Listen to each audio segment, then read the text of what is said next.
আসসালামু আলাইকুম বন্ধুরা, আজকে আমি ডুমুর আর কাঁচকলার রান্না করে দেখাবো। চলো তাহলে শুরু করা যাক। যারা নতুন বন্ধুরা আমার ভিডিওটা দেখছে তাদের উদ্দেশ্যে ডুমুর আর কাঁচকলাটা কুটে কিভাবে পরিষ্কার করে নিতে হয় সেটা দেখাবো। ডুমুরটা কেটে নিয়েছি গোল করে, আর ছোট্ট ঝিনুক দিয়ে মাঝখানের যে ছোট ছোট দানা থাকে সেটাকে পরিষ্কার করে নেব। দেখো,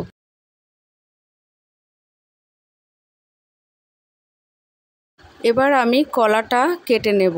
কলাটা দু টুকরো করে প্রথমে পানিতে একটু ভিজিয়ে রাখবো, তারপরে এটাকে ছিলে নিয়ে মাঝখান দিয়ে কেটে ছোট ছোট টুকরো করে নেব। এখানে আমি 2 পিস রুই মাছ নিয়েছি। নুন আর হলুদ দিয়ে মাছটাকে ভালোভাবে মাখিয়ে নেব।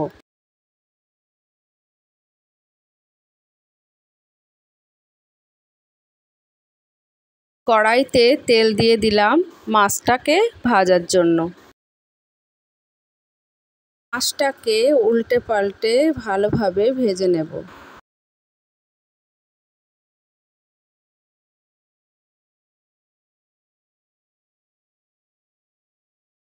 মাছ ভাজা হয়ে গেছে, এবারে তুলে নেব।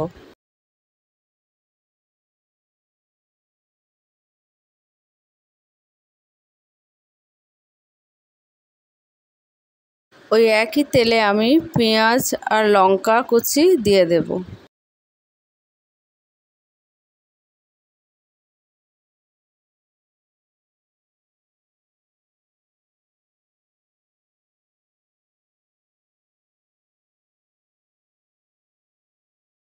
পেঁয়াজটা একটু ভাজা ভাজা হয়ে এলে আলু দিয়ে দেব।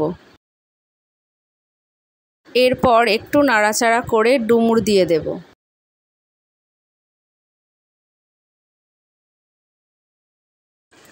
ডুমুর আর আলুটা একটু ভাজা ভাজা হয়ে এলে আমি কলাগুলো দিয়ে দেব। এগুলো সব একসঙ্গে নাড়াচাড়া করে নিয়ে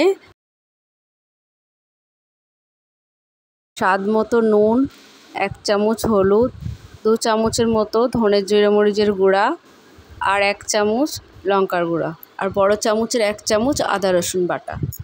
সব মশলাগুলো দেবার পর একটু সময় নিয়ে কষিয়ে নেব। কষানো হয়ে গিয়েছে, পানি দিয়ে দেব।